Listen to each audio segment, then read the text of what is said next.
July 2023, a seemingly ordinary professional steps out of his daily routine and into police custody, accused of a horrifying string of murders. This is Rex Heuermann.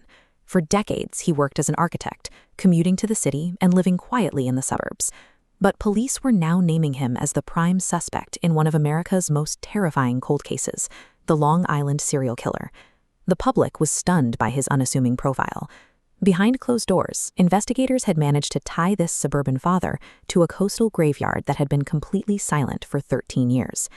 To understand the gap, we have to go back to December 2010.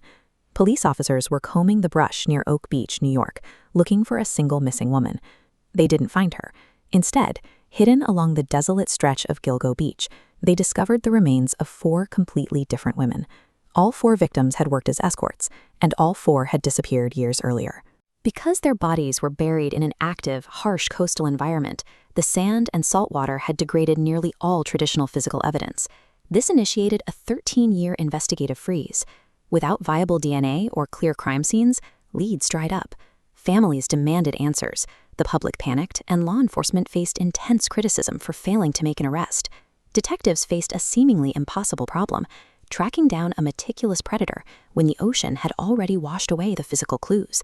The gridlock finally broke more than a decade later when a newly formed specialized task force took over the files.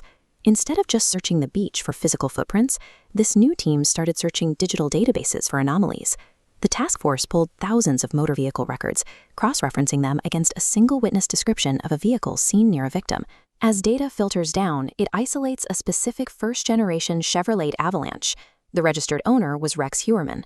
But owning the right truck is entirely circumstantial. To prove he was the killer, investigators had to place Heuermann with the victims at the exact time they vanished. That required a second investigative pillar. Detectives uncovered a hidden network of disposable burner phones, which the killer had used to contact the victims.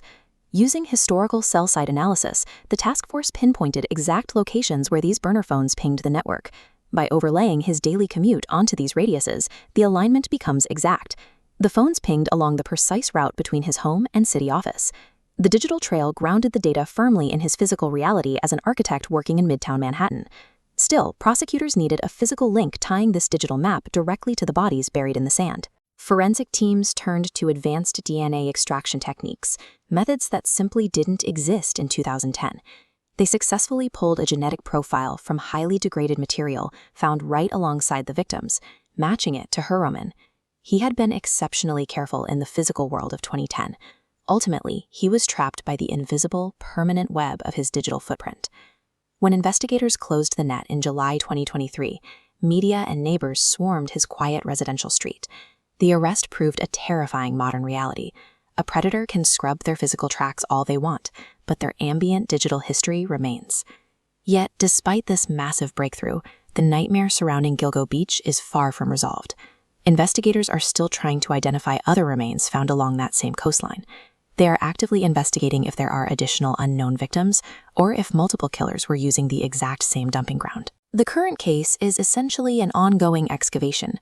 Catching Rex Heuermann peeled back the surface layer of a much larger, darker ecosystem. One suspect has finally been pulled into the light, but the complete truth of what happened along that highway remains buried in the sand. What are your theories on the remaining victims? Let us know in the comments below and subscribe for more deep dives into unsolved mysteries.